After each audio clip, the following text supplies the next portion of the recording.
Thank you for joining us for our webinar today. I'm Amanda Miller, and I am the marketing manager here at Agilon. And I'd like to thank you all for joining us. I know we've got some people who are still going to be joining us here in a little while, but I think we're going to go ahead and get started. As I said, I'm Amanda Miller, and I'm the marketing manager here at Agilon. And Agilon provides fundraising, fund accounting, communication, and alumni outreach software for nonprofits. And we really try to help our nonprofits take their fundraising and their communications to the next level. And that's why we do this webinar series. And today's topic, we're going to be talking about Google Analytics and how you can use that to really optimize your communication. So we select our topics based on things that are industry trends and things that can help our clients and other nonprofits in the industry take their fundraising to the next level, because that kind of is our mission. So we brought this topic to you today because I know I use Google Analytics every day in my job as a marketing person here, but we also integrate Google Analytics with our online community and our email software systems here at Agilon. And we've chosen to use Google Analytics kind of as our reporting tool because, quite honestly, it's very good. It's got some great graphical reports. It lets you view your information in lots of different ways, whether you're a graphics person or you like to export the data to Excel or view it in a chart. You want to email the reports to your other staff people. It really is a great tool. And we decided to do the webinar today because we really want to emphasize Google Analytics and a lot of the features that you're probably not taking advantage of. So we really wanted to educate you, show you and show you kind of what's possible and what you can do with Google Analytics, and to really help you take your outreach and your fundraising to the next level. So whether you're an annual fund person or you're in alumni relations or you're a communications person, I know a lot of you are communications people, you all use Google Analytics maybe in a different way. You use the data from Google Analytics in a different way. But we wanted to, for those of you who maybe are just getting started, to be able to see what it can really offer you. And so today here we have Joshua Dodson, who is a Google Analytics qualified web expert for higher education. And Joshua is also the Chief Innovation Officer at Converge Consulting. And Converge is a multi-channel communications consulting firm, and they're located here in Cedar Rapids, which is where Agilon is located. And so with that, I will turn it over to Joshua. So, as I was saying, it's really important that we have our goals in place, starting with the strategy. Once we have a really good idea of where we want to go, that will help guide the way that we can get there. An important thing to kind of keep in mind as we're looking at goals, and we're going to go over some more information of how to set those up in just a second, but some of the goals, some of the things we're trying to achieve with our website can be rather daunting. It may seem like too much. We may not know exactly how to maneuver and how to get to the place where we're making it easier for the users to achieve those goals. But as long as we're taking one step at a time, as long as we're looking at the small pieces of it and how they all work together, we can eventually get there. For those of you who attended the last webinar, this slide may seem familiar to you. I've only included a couple repeat slides, but I think this one is really important. So we're looking at the high level, macro level goals, which is exemplified by the institutional goals in this slide. Those institutional goals then support departmental goals, the macro level goals. The departmental goals then support the smaller goals, like, for instance, who attended events or how the campaigns are performing. And to actually bring this into a real example, an institutional goal for a college and university would probably be to increase donations. This would be supported by the departmental goal to increase the annual fund contributions.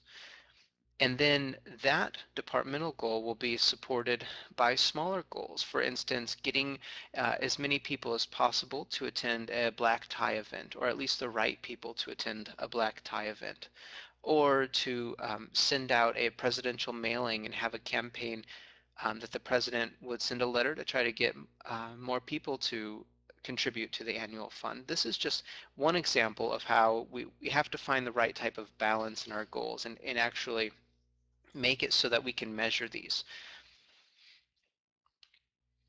And one guiding principle that really stands out in everything that we're trying to do is that if you can track it, you can measure it. If you can measure it, you can improve upon it. We really believe that that is true, and I'm going to show you some practical ways that we can apply this. So starting with actually setting up goals in Google Analytics, it's actually much easier than you can imagine, and I won't go into great details about this step since we covered it in the last webinar, but if you have any questions, I'd be happy to answer those.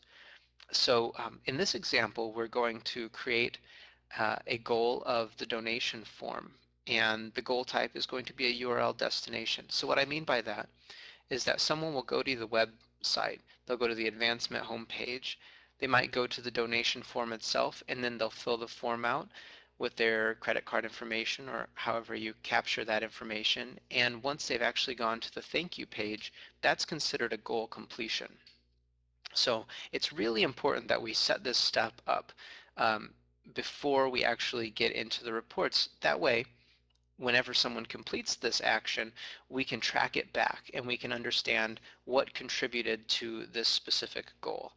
Another important thing that I want to point out about this is that if you see near the center of the slide, it says goal value, and then it says optional, and then I've put in a value of 100.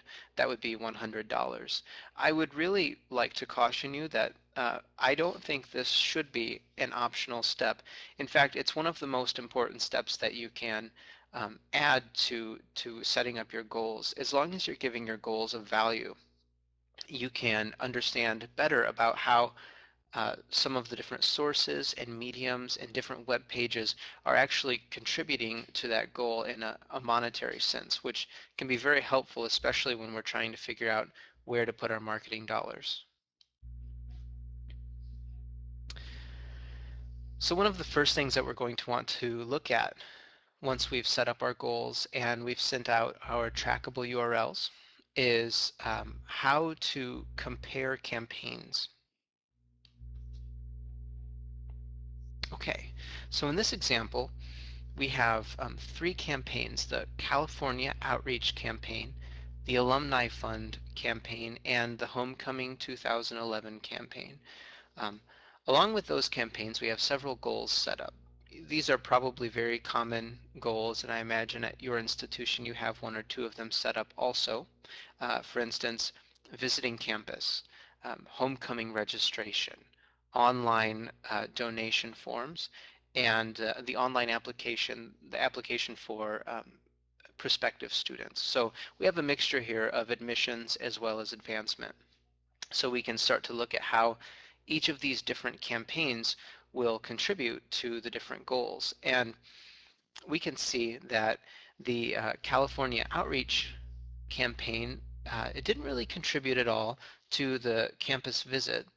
However, the homecoming registration had a little bit of a bump there in the conversion of 4.3% conversion. And what that means is that when people came to the website as a result of that campaign, 4.3% of those people went on to actually register for homecoming.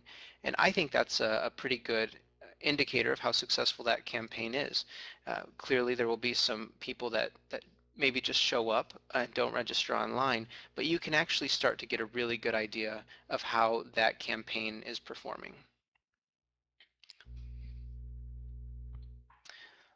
We're going to move on and look at how to compare some of the different mediums. These are the channels that we use to send out our messages. So we can see a couple examples here. There's the email medium and the social media medium. So we may want to better understand how the emails that we send out are contributing to users coming and completing a goal on the website, or how effective is social media? That's a question we get asked quite a bit. How effective is social media? Well, it is possible to actually measure that, and this is a really easy way to do that. You can go into the campaign and look at the mediums and start to see, okay, of these social media sources, how many times will someone actually go, let's say, from Facebook to our website, visit our website, how much time are they spending on the site, how many of those people are new visitors, and how many of them bounce off the site, which means how many of them only look at one page and then immediately leave. This will start to give you a really good idea of how effective several of these channels are in your communications plan for achieving your goal. We'll go on to compare sources. So within the social media source, we might have Twitter, we might have Facebook, so on and so forth. There's lots of different social media channels. So we can start to see how each of those sources actually contributes to achieving your overall goals.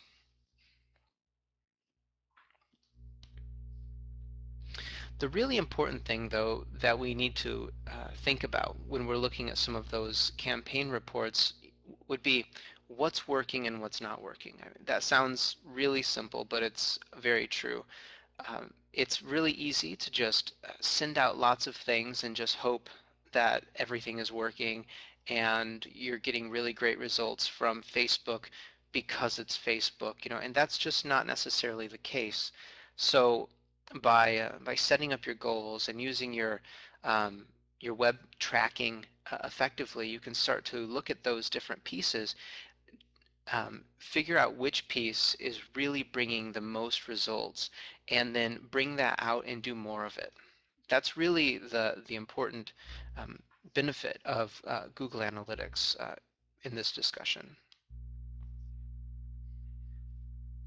We can go on to look at some of the different goal URLs. To actually look at number one, there you can see the donation thank you page had goal completions, 231 goal completions, which contributed to the goal value of $2,400. The reason why we know that is because we assigned that goal value when we were setting up the goal. That's why it's really important, because we can actually see how effective and how much money, at least relatively, how much it's actually affecting all of the different channels, and how basically how many people are completing those goals that you want them to complete.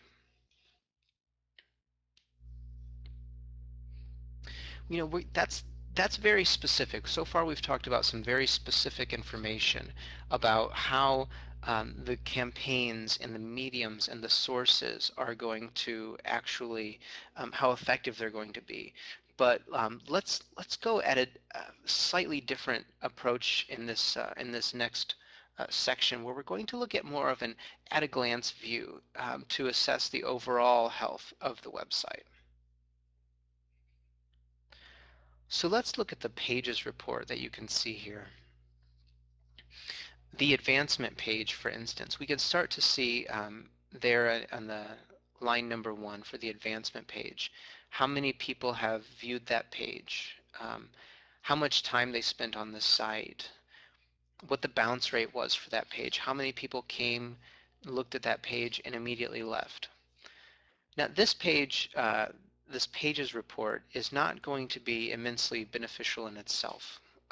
It is useful, and I don't mean to indicate that it's not beneficial at all. However, the benefits to this report are very limited because this report is really meant to provide an at-a-glance view of how your different pages are performing, and it does that pretty well. But we can actually get in a little bit deeper to see, to make some more actionable, get some more actionable information out of it.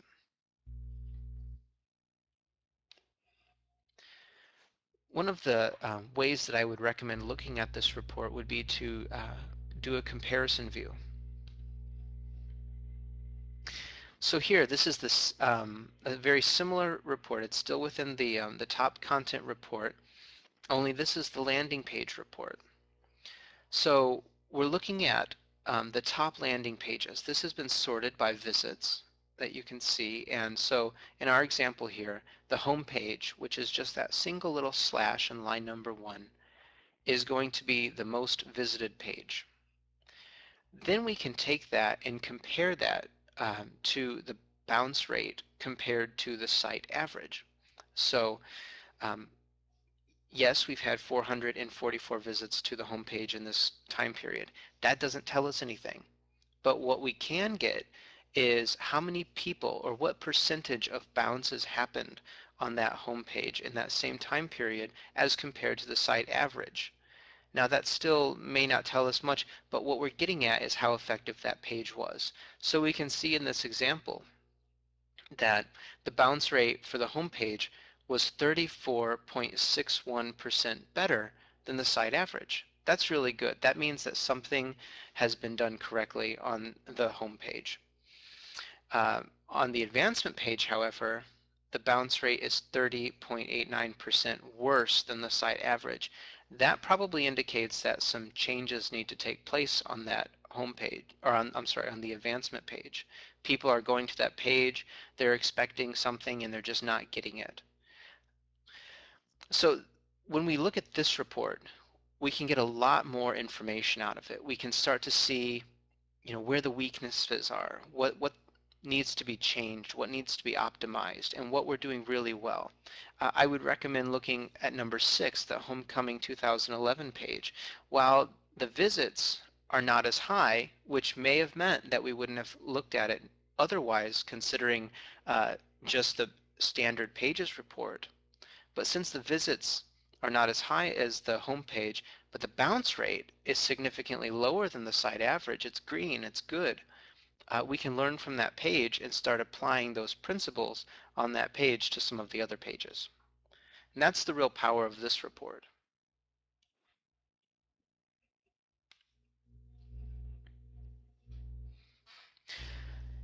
Another important thing to start to really think about is the time on a page that an individual is spending. So, Google is starting to look at things like the how fast your page is loading to place you in search results, and that's really great. But what's even more important is how much time someone is spending on that page. I would caution you when looking at this, and I would recommend that you examine this metric in context, because just because someone is spending a long time on a page doesn't necessarily mean that that's a good thing. It could mean that they're really confused by that page and they don't know where to go next. But as long as the context is applied and it's appropriate, then spending a fair amount of time on a page could be really good. So in this report, we're looking at the pages report, and we're looking at the performance view, which the views, by the way, are found near the right side of the report. So we're sorting it by the average time on page. So our advancement page here, in this example, the average time would be 19 minutes and 42 seconds. and we're getting a 0.03% page view. So the page views aren't necessarily that great, but they're spending a lot of time on that page as well. We need to start to consider why they're spending so much more time on that page than perhaps some of the other pages, like the homecoming page.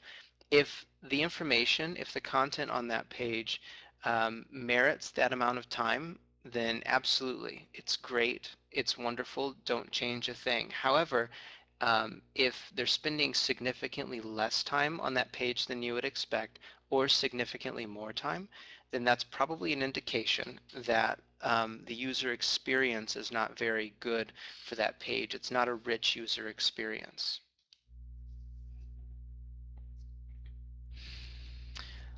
Next, we'll go on and look at some of the location reports and what we can really do to make sure that our campaigns are hitting the right geographic regions that we want it to hit. So this is an example of a geo-targeted campaign. This is the map overlay view of the locations report. I'll note that this report starts by a world view, and then I clicked into the United States, and then I clicked into California. So I can see a view just of California at this point. In our example here, we're looking at how Sacramento is performing. We've received 2 visits from Sacramento and significantly more visits from Los Angeles, it looks like. So something to start to think about, just applying basic logic to this. If we have a campaign that we're trying to increase alumni participation in your alumni base that lives in Sacramento, you're probably not doing very well. So you would want to adjust that significantly.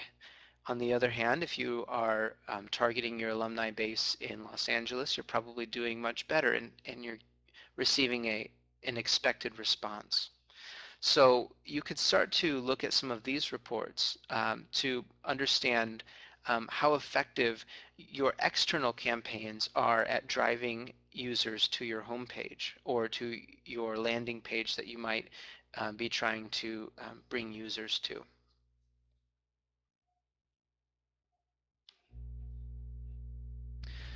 And this brings a really good point out, I think. You really need to constantly ask yourself, who are you targeting? Who you're really trying to reach. Are you trying to reach your alumni in Sacramento, like we had just talked about? If so, and the data shows that it's actually, you're doing a great job with it, that's excellent. If for some reason you're not reaching that, then you probably need to change your strategy. And this might mean that you only change a few pieces on your website to drive more people to it from those targeted areas. However, it could mean that you have to overhaul your entire strategy. Something to think about is that Google Analytics specifically, and any web analytics system in general, is not going to give you all of the answers. That's not what it was intended for. It will, however, give you a really good bit of information about how something is performing, if you're doing things correctly, if you need to make some improvements. Basically, depending on that type of information, you can start to make changes elsewhere. It will show you where the weaknesses are and where the strengths are.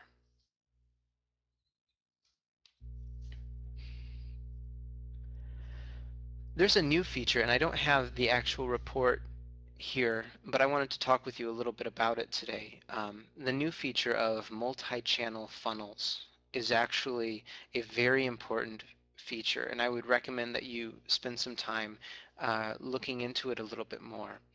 But we've talked a little bit about how we can set up some of the different campaigns and start to measure the performance of the sources versus the campaigns versus the mediums, so on and so forth. But one thing that's really interesting, a newer feature of Google Analytics, is that we can see how several of the mediums are actually working together. So you send out an email, you're sending out Facebook posts, you're sending out postcards, so on and so forth, trying to get users engaged on the website and getting them to take that next step to actually coming to homecoming or donating um, to the annual fund, for instance. The multi-channel funnels report will actually start to show you how those pieces are working together, and you can get a better idea of the right types of recipes that you need to achieve your goals. So if you're finding that, maybe someone will receive 2 emails and then they'll respond to a Facebook post and then a Twitter post, you can start to see that, so you can kind of craft your messaging strategy around what's working. You don't have to guess anymore.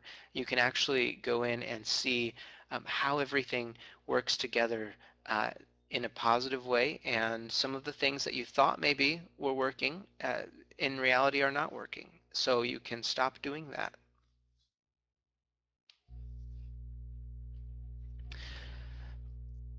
Forms is a kind of tricky topic for a lot of people, because we want to get so much information out of forms. They're essential to data collection, and I think that they're wonderful, and I recommend that you have forms associated with every single landing page, because how else can you measure the actions that a user is taking? However, I would also caution you to keep it to the essential questions. There's a feature of Google Analytics I'm sure many of you are familiar with, called event tracking. So you can use event tracking to actually measure how effective every single question on a form is. Maybe it's question number 3 that gets the user to actually stop filling out this form. Maybe a lot of users are going to the page, they're starting to fill it out, then they're getting to a critical uh, but personal question that they don't feel comfortable giving that information up on right away. So maybe that question is causing them to leave. So we can actually start to examine um, how that's working by using event tracking. This is an example, just a sort of made up form. A user's going through, they're filling out their information, their name, their address, all of that standard information, their email address, the phone number. They're getting to, some of the basic questions, and then mother's maiden name, well, sure, I'll fill that out. And then blood type, mother's blood type, social security number. Now, clearly, these questions wouldn't be on a real form, but sometimes this is an example of a type of form that someone might think this information is really important, but the user would start to see this and just stop. One great example is just that simple question at the very end of this form, the social security number. That question alone is a strong deterrent for a lot of individuals when they're filling out the forms.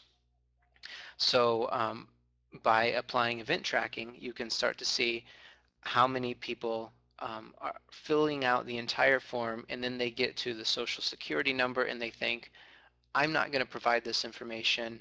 This is too personal, security risks, so on and so forth. So they just leave and don't give you the information that you need.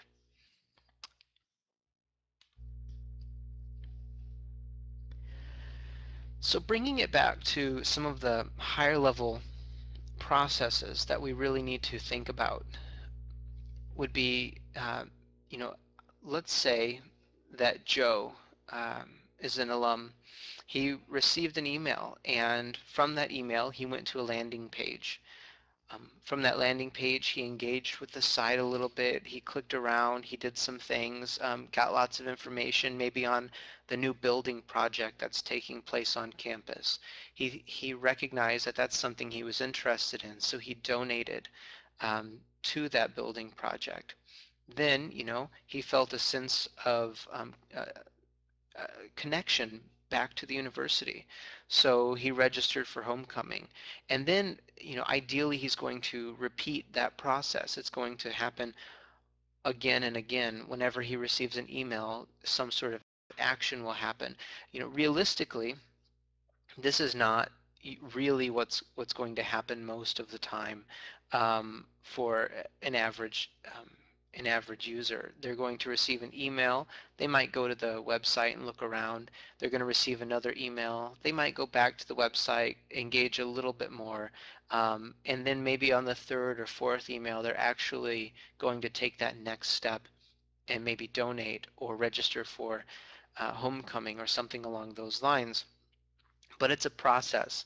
And the important thing to keep in mind is that Google Analytics, when we have the tracking set up properly, when we're actually utilizing the the campaign tracking and all of that, great, all of those great pieces of Google Analytics, then we can get as much information as possible to know, which email was it that he received, so that he can go to the landing page or further engage with the site. Which pieces made it easiest for him to take those next steps and actually register for homecoming, and so on and so forth. So the ultimate goal when we're looking at all of these reports is to find where the weaknesses are, which component of this process seems to be underperforming and not encouraging your alums to actually take those next steps.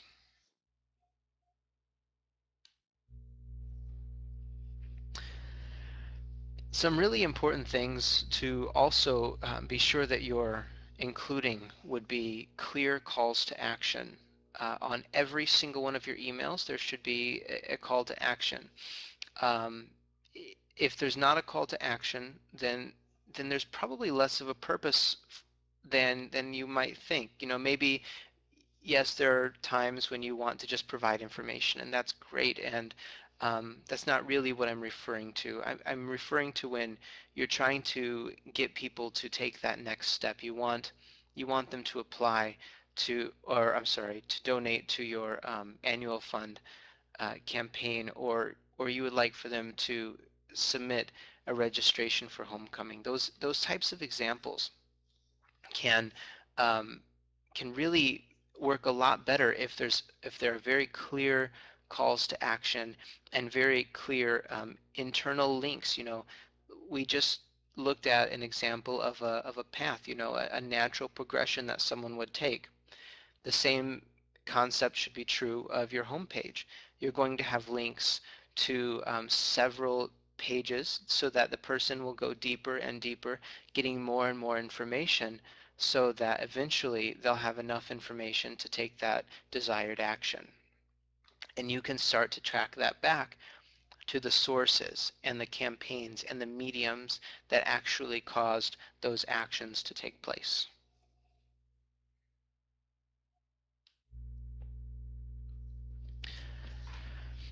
I would argue that this may be one of the most important pieces when working with Google Analytics or any analytics system. We've determined where the weak spots are. We've figured out what's working very well. So the next phase would be to learn from what's working well and to apply that to the weaker pages. So we'll find a couple pages. I think in our example, it was the advancement page that was underperforming in terms of getting a lot of people to bounce from that page. So what we can then do is set up an A/B test or a multivariate test to figure out the absolute best way um, to engage with the user on the website.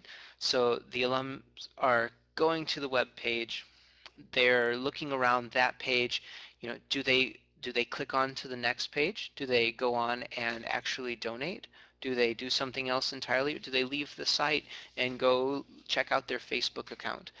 Um, by testing, by applying some multivariate tests or A/B tests, you can get a lot more information on what's working and what's not working. It's actually very easy to do. There are some tools out there. I would recommend looking at Google Website Optimizer. That's an excellent tool. for you to go and find some information and the tools to actually implement a multivariate test or an A/B test. Several different versions of that page. You might just change some simple things like some calls to action or some images. I've actually had some excellent results when I've tested an information page on philanthropy based on several different images. So I found that, I think I had 4 images, and the image that got the most response was actually the image that I would have suspected least to receive those responses. I thought it was very strange. It was a trustee member that was the one that received the most clicks to find out more information. I was expecting it to be a soccer player, someone that's a little bit more engaging, someone that was a student at the school. So what you might find with those pages, the underperforming pages, is that it's something simple, but it's also something that you don't expect. You can't really go in with the preconception that everyone loves trees and people under them reading books. Everyone loves images of that nature, when in reality it may be something else entirely. We have our standards that we typically gravitate towards when putting up a new web page with images and calls to action and that sort of thing. But by doing some testing, you can get a lot more information out of that page and get a lot more conversions. You might be surprised to find that you increase your donation rates significantly. So to summarize and try to kind of wrap things up, bring everything together, I want to suggest that you implement tracking right away. If you don't have it installed on your website, do it. Google Analytics is free and it will be immensely helpful to you, because if you can track it, you can measure it. If you can measure it, you can improve upon it. Um, Strategically think about how your goals are going to relate to one another. Your institutional goals, your departmental goals, your campaign goals. How does it connect? How are they related? And then figure out exactly how you're going to define that success, set up your Google Analytics goals around it. Then you can start comparing the campaigns. You can compare the mediums. Is it email or is it social media that's working better? Or is it just the alumni magazine? Then you can start to compare the sources. Is one local radio station performing better than another local radio station and getting users back to your website? Then, once you can start to look at some of those pieces, go back, look at the pages. Look at how the different pages are performing. Are they meeting your expectations? Are they falling below? Are they exceeding your expectations? How much time are users spending on the website? Where are they coming from? Are they engaged?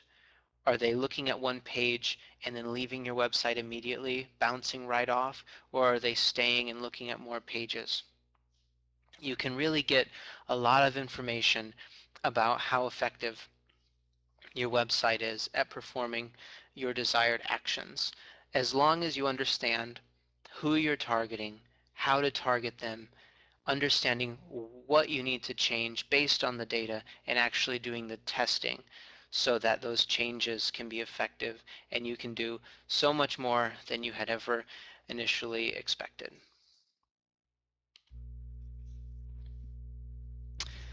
That was the bulk of my presentation, but please, if you have any questions whatsoever, I would love to take them. Once again, my name is Joshua Dodson. I'm the Chief Innovation Officer at Converge Consulting. We are also offering free 20-minute analytics telephone consultations, and you can go to that URL on the slide and sign up for one if you would like. And I'm going to also put the URL for these slides in the chat box so that you can get a copy of them and look at them later on. So please, if you have any questions, feel free to ask.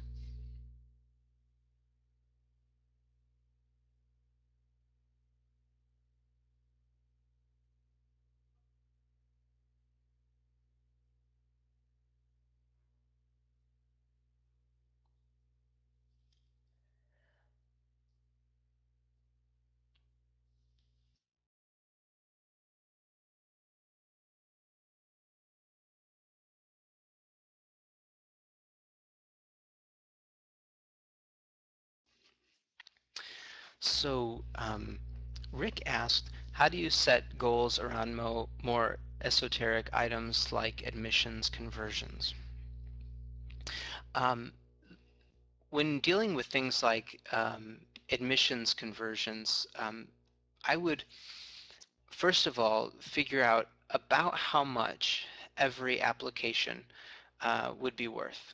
And you can do this by a number of ways, but once you figure out about how much every application is going to be worth, then you can assign that value to the number of people that submit the application, the admissions application. And you might have to extrapolate that a little bit. If it's a PDF file that they have to download, then you can assign that number to that every time someone downloads the PDF. So once you set those goals up, you're starting to measure the number of times someone completes that action, and then using the exact same methods we talked about, we would look at the pages and how effective each page is at contributing to that specific conversion of that person um, actually submitting an application to the school. I hope that answered your question, Rick. John asks, what is the exact definition of bounce rate? Is it visiting a page, then moving to another page on the site, or leaving the site altogether? John, the exact definition of a bounce rate is that an individual comes to a page, looks at only that page, and then leaves the site altogether. So typically, that's considered a negative metric. If it's a high bounce rate, that's not a good thing. However, if you have a blog or a web page that's purely informational, press releases, things like that, if a user comes and looks at that page and then leaves, that's really not necessarily a bad thing, because they're still completing um, the goal for that page. They're reading it and they're leaving. The goal wasn't really to get them deeper into the site. It's when there are pages that have goals of getting that user to take a next action, that's when a high bounce rate is really a bad thing.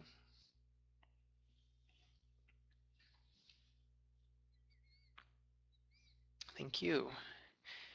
Any other questions? Please feel free to type them in the chat box.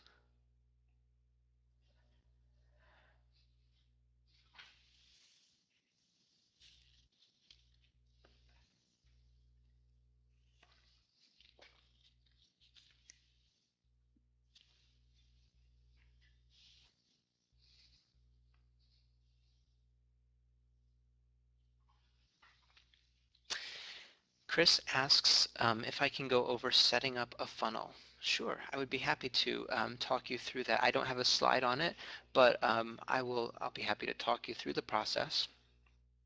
So first of all, I'll mention that when you're setting up a goal in Google Analytics and you're going to utilize a funnel, and I do recommend that you use funnels when you're setting up your goals, um, but you don't have to make them required. What you can do is you can set up the funnel, and then you just make it optional, an optional funnel. So what I would recommend doing is to step back from the mindset that we typically have when reviewing a website. Let's say our goal is to get someone to register for an event. So what would typically happen when a user would register for that event? They would probably go to a landing page of some kind, or an initial information page. Um, from that page, they might then go to a form, and then from the form, they would probably go to a thank you page. So when you're setting up the funnel, you can indicate that the initial landing page for that event would be the first page of the funnel.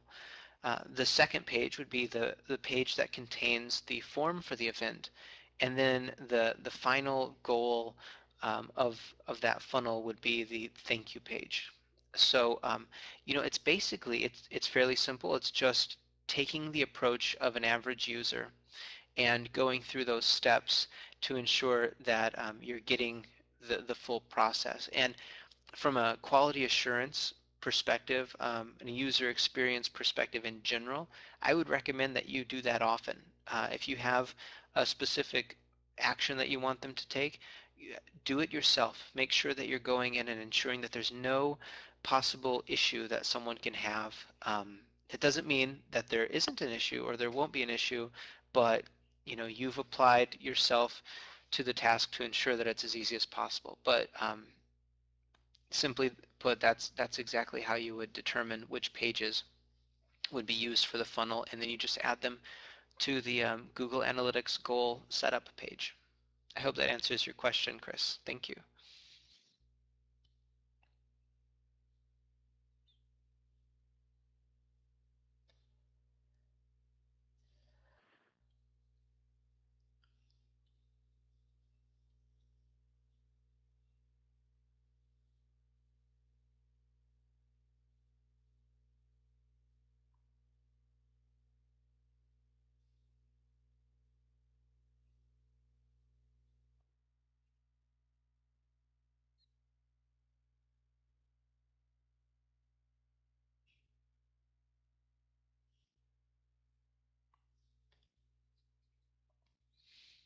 We still have a few more minutes. If anyone else has any questions, I would be happy to take any questions you might have on Google Analytics, either in general or about the presentation specifically.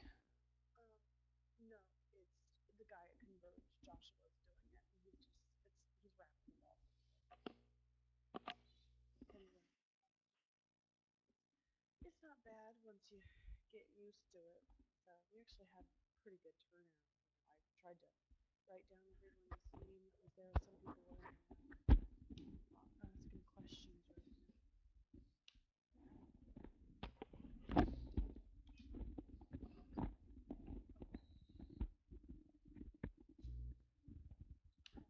What?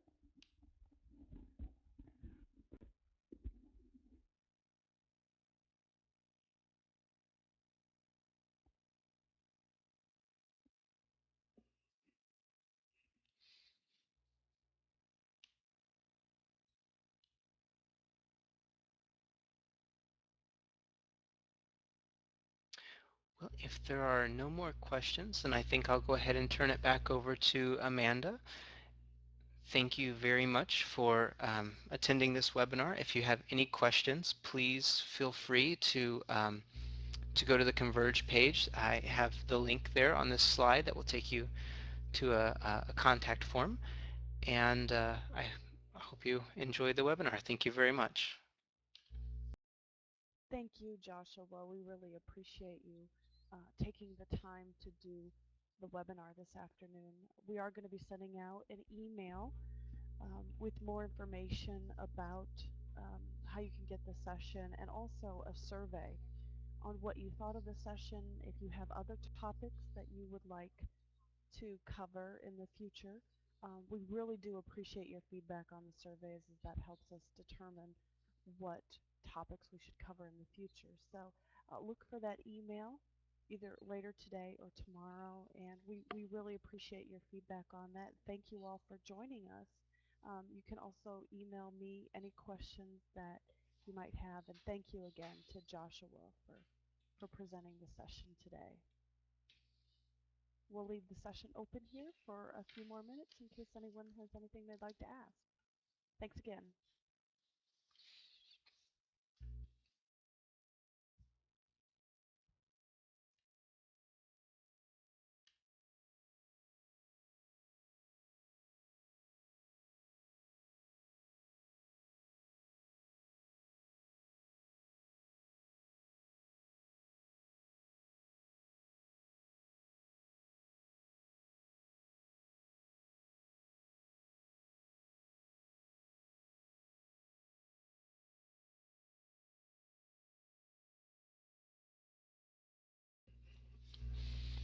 Hi, Chris. Yes, I'd be happy to talk a little bit about Google Analytics intelligence. And actually, I just recently posted a blog on the Converge Consulting website about that topic, so I would recommend that you go there and look for more information as well. but it's actually a very powerful way to have updates emailed to you automatically. So for instance, if you have, let's say, a 20% increase in traffic to your website, um, that's probably a really good thing. And you can set up a Google Analytics intelligence alert to notify you of when those types of changes happen, so that you don't have to continuously look at your reports and get tons of information. It's very easy to get confused or look at the wrong information when that's the case. So you can set the intelligence alerts up so that Google will email you when some big event happens. And you do have to indicate which um, which alerts you want to receive. So some examples might be, like I mentioned, a significant increase or decrease in traffic. Or it could be perhaps an increase in goal conversions or an increase of visits from a specific city. We mentioned that if someone was trying to reach out to Sacramento, then that might be a specific city that they would be interested in seeing when more traffic comes to the website from Sacramento. So you can set up an intelligence alert to notify you when things like that happen. I hope that answers your question, Chris. Thank you.